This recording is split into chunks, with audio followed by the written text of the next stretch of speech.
Now to a medical issue at the centre of a growing debate: the pros and cons of using spinal manipulation on babies and young children.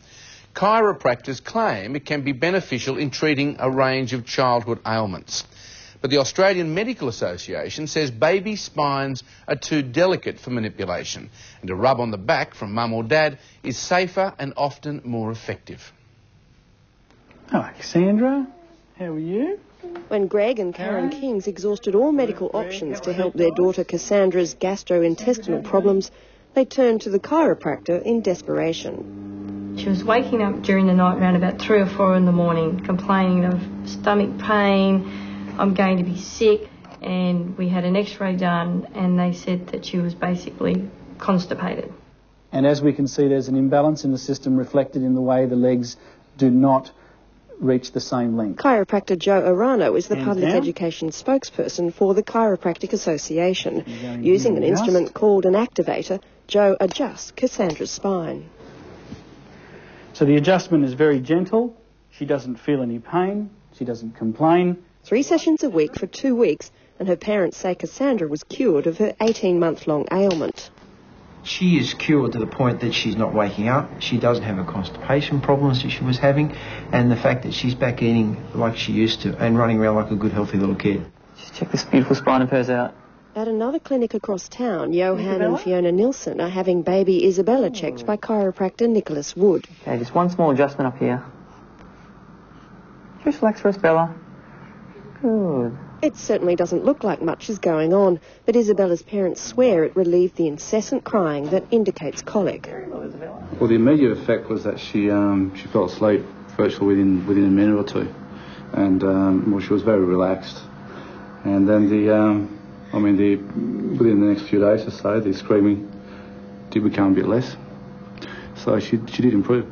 The pressure we use is similar to the pressure you'd use when you're feeling a ripe peach or something in a fruit shop. It's very, very gentle and safe. We talk about colic, we talk about stomach aches, but what we're really doing is adjusting the spine and the structure so that it's normalised and the body functions better. The Chiropractic Association points to a recent Danish study which compared one group of colicky babies on traditional medication to those given chiropractic treatment. The chiropractic group reduced crying by almost 3 times more than the group on medication. The nervous system is one of the guiding mechanisms of health, and therefore if you interfere with the nervous system through spinal involvement, then the health of the person, individual, the child will suffer. We've seen a baby have its spine manipulated. It's hard to believe that that gentle poke could actually be effective. Well, a jab in the arm with a needle and a drug is effective, some say, when you know what you're putting in and how much and when to do it. That is the same with chiropractic. We know when, where to adjust, and more importantly, when not to adjust.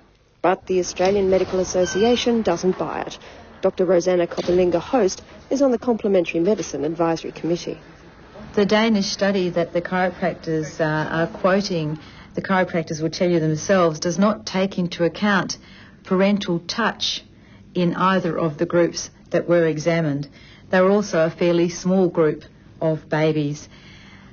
The study also went over a period of time, and colic tends to get better over time.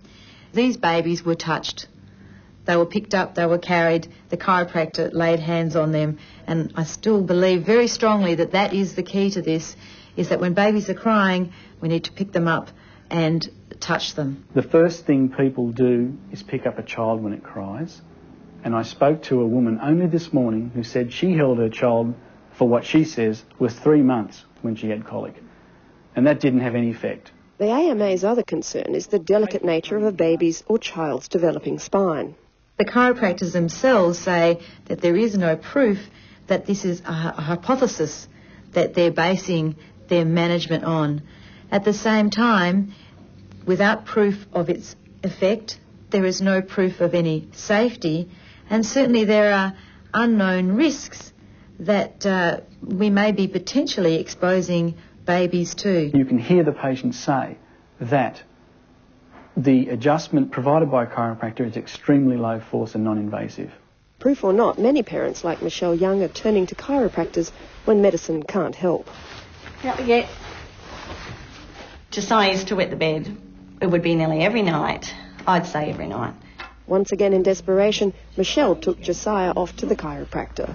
After 3 sessions, she saw a change. It's good.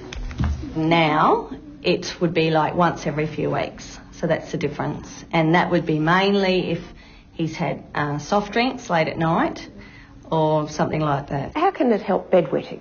How can it help middle ear? How can it help colic? That's a great question. I would like to see some research. I have had 2 cases in the last 12 months of young children ceasing to wet the bed more than once in a while. We don't cure, we help. I think that the spine has more effect on bodily function than we have ever given credit to. Jane Hanson with that medical report, and chiropractor Joe Ierano will be in our online chat room tonight. There's the website, 9msn.com.au/ACA.